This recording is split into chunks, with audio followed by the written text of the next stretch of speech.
Good morning mga ka-Thunders. Today is Sunday. And nabiyahe tayo ng Nasugbu, Pico de Oro. From Malolos, according to Google Map, is ano lang 3 hours and 32 minutes, 122 kilometers.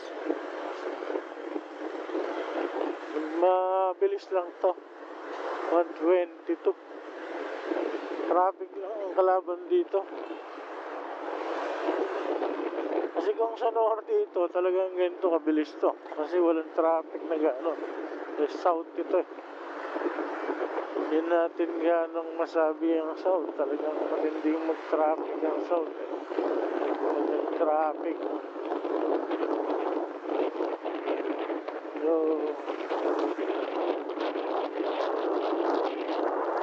problema, labutan na naman ang change oil lang.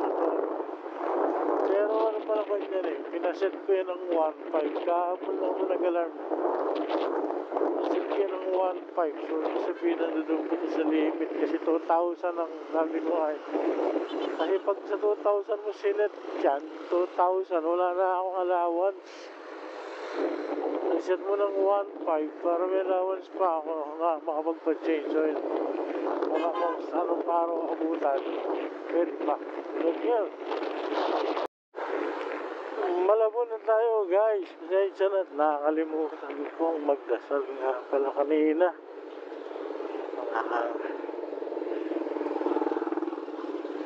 Mahal na Ama, at mabayan niyo po sana yung aking biyahe ngayon papunta ng Nasugbu, Batangas. Sana po ay walang mangyaring anumang sakuna o kapam sa gagawin kong pagbiyahe na ito. Solo ride po tayo ngayon kasi ano to eh, work related again, pero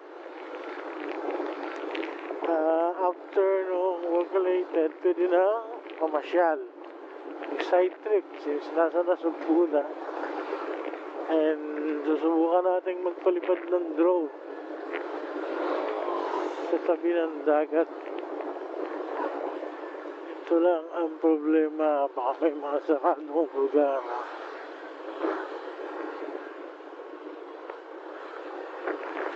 Malabo na tayo eh.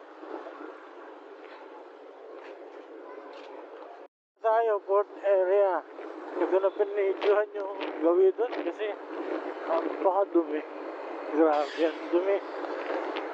Dito sa port area.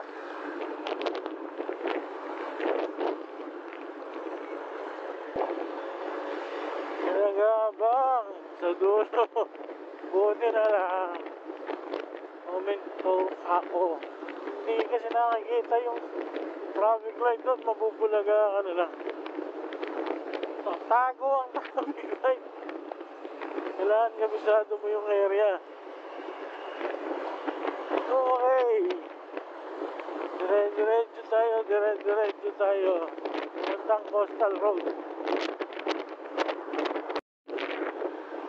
Ross Boulevard. Tanggal ako kanina ng cellphone. Medyo matugo dun sa gawing port area eh. Pag nasa traffic light, bigla na magulat ka na lang. Sarado ang Ross Boulevard. Sa kunan din tayo, service road. Yan ang problema. Nakasaray ang Ross Boulevard. Bis na mapadali, bumagal. So 2 hours and 20 minutes. Estimated time of arrival is 11 a.m. Medyo alanganin na.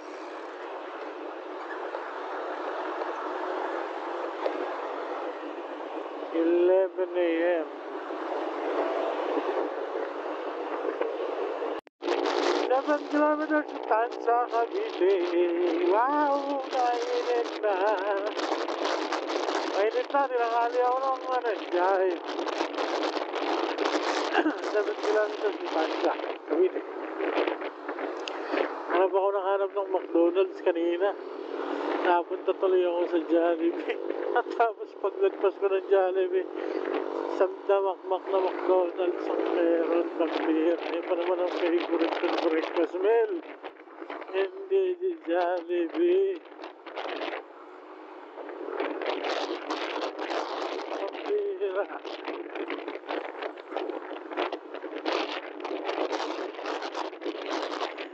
Ayan, no, another Jollibee. Ang ilang Jollibee na yan. Pakto na yata. Pakto Jollibee na danan. Ang bira. Inuutom na kasi ako eh.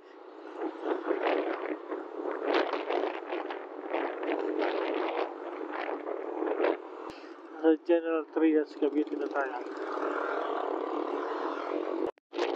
7 kilometers to Tansa, Cavite. Wow, kainit na. Mainit na, tinangali ako ng jay. 7 kilometers to Tansa, Cavite. Hanap ako ng McDonald's kanina. Napunta tuloy ako sa Jollibee. At tapos paglagpas ko ng Jollibee, isang damakmak na McDonald's ang meron ng beer. Eh pa naman ang favorite kong breakfast meal. Hindi di Jollibee. Ang bira.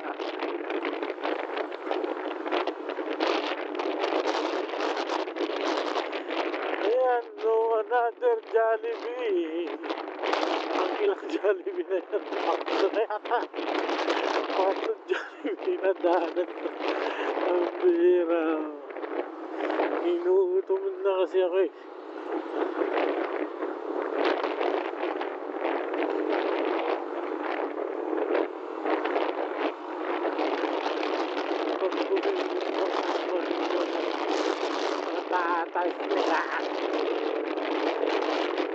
Okay, 7 kilometers kanina dito. 1 hour, 5 minutes to Kabyang Tunnel. After Kabyang Tunnel, siguro mga another 45 minutes to Pico de Loro. Ang pinin ko muna isa na Kabyang Tunnel. City of General Trias. Okay? Sa General Trias, Cavite na tayo.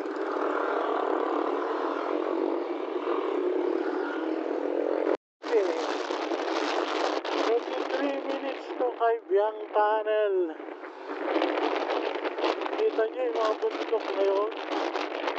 Doon ba yung Kabyang? Akiyatin pa natin yung bundok. Yan, layo pa natin doon sa bundok, oh. So, ayatin mo natin yung bundok, pero yung motor natin, mahangil na. Basta na raw yung laki. Uuwi na lang, mahalangan eh, mga mahalangan. Ay, sa nasugbo na lang ako magpapachempe. Welcome to Maragondon, okay. Maragondon is Kabyang. So, nasa Maragondon na tayo, malapit na tayo sa Kabyang. Andyan sa mga bundok na yan, ikutin natin yung mga bundok na yan. Wow, may tumatama pa sa kamay. Grabe.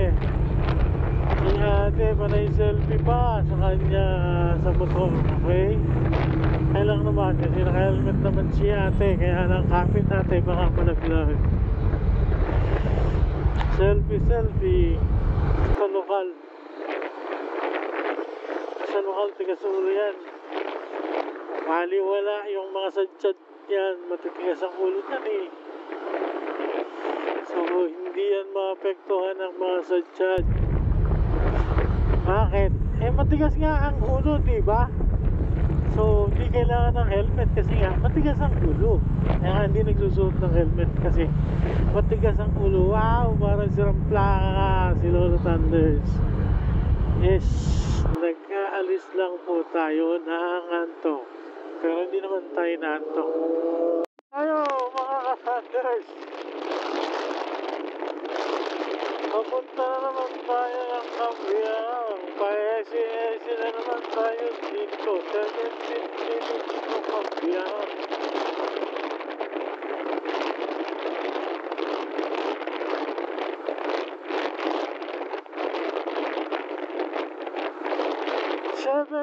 Minutes to Kabyang. Kabyang Tunnel. Oh, breakfast 150, Tapsilog. May view ka bang kasama? Kaso ang mahal ng Tapsilog nila 150. Tapos may kasama ka nga ng view. Kita mo yung view, mountain view. Pero dito meron din dito. Pero dito tayo sa mga gawin dito.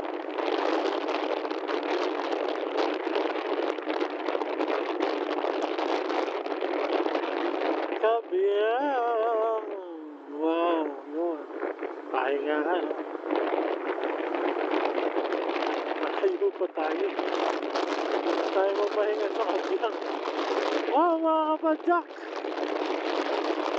Ang tiyagaan yung mga kapadyak. Ang taas dito. Diyos niyo. Ang hirap ipadyak. Wow! Wow! Viewpoint. Viewpoint restaurant. Tiyagaan nyo. Pa-SES. Naman tayo. Another wala.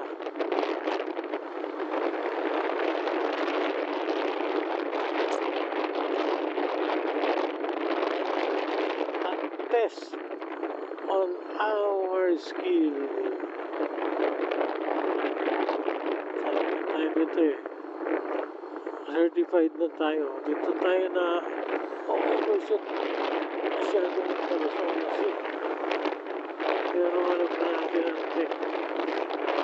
Hindi masyadong mabilis yan. Baka mabilis ka dun. Alay lang. Makakarating din naman tayo sa ating pupuntahan. Kahit kanalay lang ang tao. Hindi naman kailangan magmabilis. Ito pa ang another C.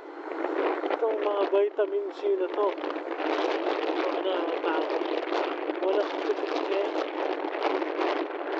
Wala ako namipitik.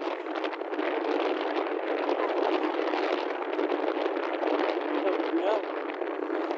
I love it. Alright. So, ito na tayo sa papuntang Kabyang.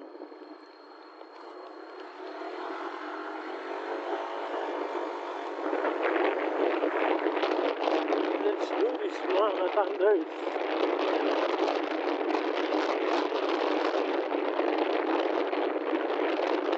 This is another merit sa ating pagiging solo rider. Certified solo rider, certified bankero. Wala lang si pitik ngayon. Hello mga Thunders. Ito na naman at nakabalik tayo sa Kabyang Tunnel by chance. May pupuntahan kasi ako sa Nasugbu eh. So, dito yung way. So, wala tayong choice kundi balikan si Kabyang Tunnel. At napakaraming riders na nandito rin ngayon. At pumasyal at bubisita sa Kabyang.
24 minutes.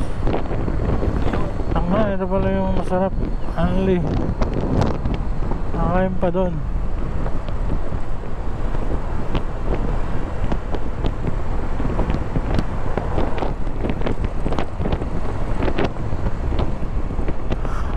Wow, 24 minutes, 23 minutes, 12 kilometers to Pico de Loro. 12 PM nandun na tayo. So, hindi tayo late kasi 1 PM yung sinabi ko eh. So we are still ahead of time. Kailangan ko lang.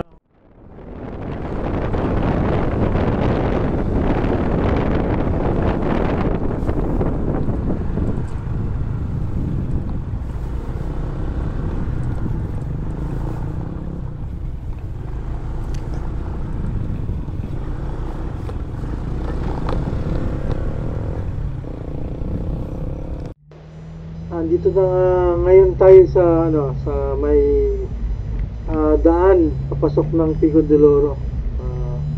Ang layo nito 3 kilometers pa to from the main gate. So hindi pwedeng maglakad ng tao dito. Kailangan may sasakyan o nakamotor. Bawal daw maglakad, sabi ng security guard.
Hello mga ka-Thunders. Tapos na tayo. Puntahan na natin yung dapat puntahan. Layo nang nagbala sa gate na to, 3 kilometers papasok doon sa loob. Sino magkakala na sa loob ng 3 kilometers na yun na daang bundokin, palbulubundokin is meron palang maraming doon, residential condominiums, pag-aari ng SMDC. Okay, so ngayon is tapos na tayo sa ating mission. Then ganun din naman i-loop na natin ang Tagaytay. So kasi bumalik tayo, i-loop na lang natin sa Tagaytay.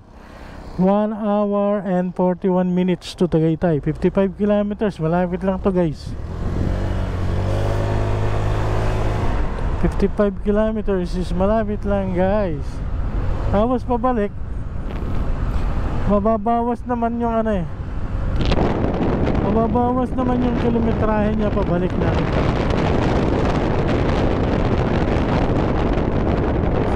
iloop na natin ng Tagaytay.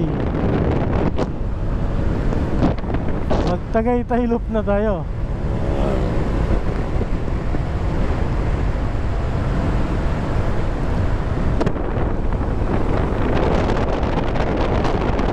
Let's go, so go.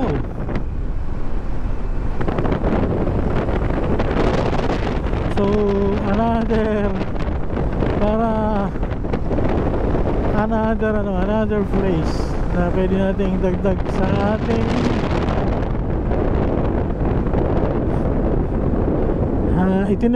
travel itinerary Tagaytay. So mag-check na natin siya. Check Tagaytay, check Nasugbu, check Kaibiyang, check na yan eh. At pagka ganda naman ang kalsada dito, Pilab Mountains. Tingnan nyo naman, Pilab Mountains. Mapapatawa ka dito. Wow, diba? Ganda. Oh, may mga aso lang nga. Ingat lang kasi kanina sangkatutak na baka. Ito naman may mga aso kasi may mga bahayan. Pilab Mountains din. Ako dito. Ito na, daming motor oh. Nasa gitna ng kalsada. Naroon bahay. Saan kaya yun? Okay, see you there mga ka-Thunders. May bus pala dito. Biyaheng Naik PITX. Alaan mo yun? Another lonely highway. May bus biyaheng PITX. Wow, wow.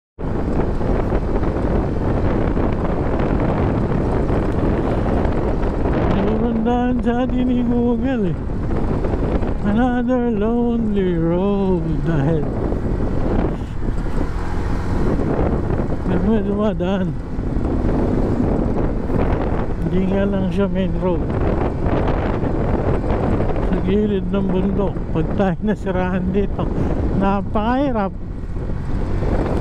Kaya huwag tayo masisirahan dito. Ang tagal pa, 1 hour 27 minutes ka na makalabas tayo dito. Sana makalsada. Magkano katagal tayo makakalabas dito, hindi ko alam. Naku po, medyo challenging ang kalsada. Sana buo, sana huwag sira katulad ng mga nadaanan sa Tarlac. Private property, no trespassing. Yan ang sinasabi, private road na dadaanan.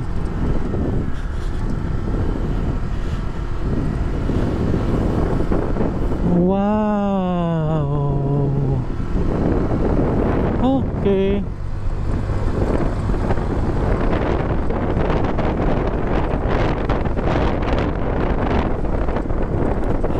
Danger. Danger talaga. Puta, pwede kang malaglag. Lalim nun ah. Bangin pala yung nasa left side ko. May damo lang pero bangin. See,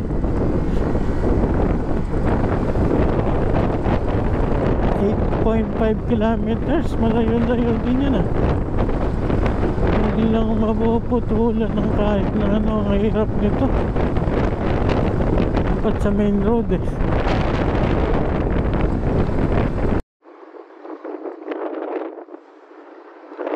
Buti pala nagpakaga ako ng gasolina kanina.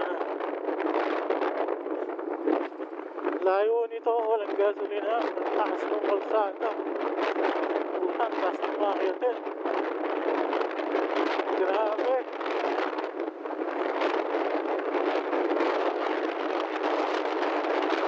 Natin ang buwelo.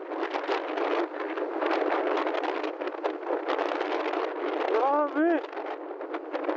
Taas nun ah.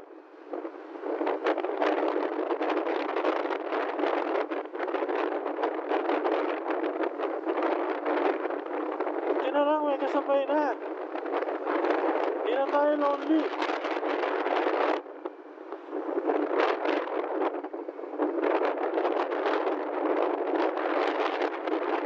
Grabe yung kalsada.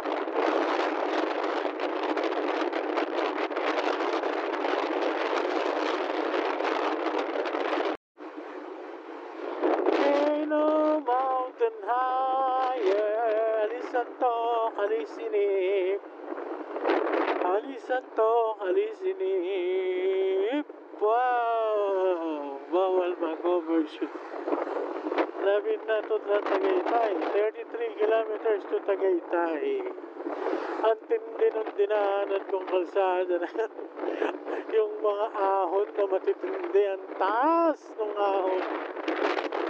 Tapos, buti na lang itong nasa unahan ko nakasabay ko. Ang mag-isa lang ako eh. Nakakatakot kung mag-isa. So, buti na lang itong nasa unahan ko na dalawang mag-asawa. Nakakasabay ko nun. 21 kilometers to Tagaytay.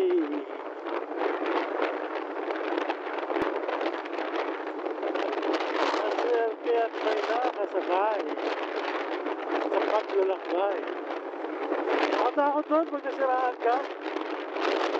Tutulak ka nun. Puro pa naman pakahon. Hirap magtulak nun. Dito at least masiraan ka. Hiwin ka. Ganyan pumarang ng tricycle na hila sa'yo. Sasakay sa'yo. May mga dumadaan.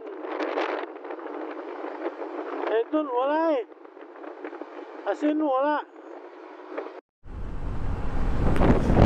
56 minutes to Tagaytay. Yun, dalawa na yun na nasaunahan ko. Kasabay ko kanina sa Lonely Road. Sa pakahon-ahon na road. Walang stick na road na yun. Ang titindi ng ahonan. Ang tindi mo! Google Map! Layo! Sabi mo malapit lang. Ang layo pala. Alfonso Cavite. Malayo pa ang Tagaytay.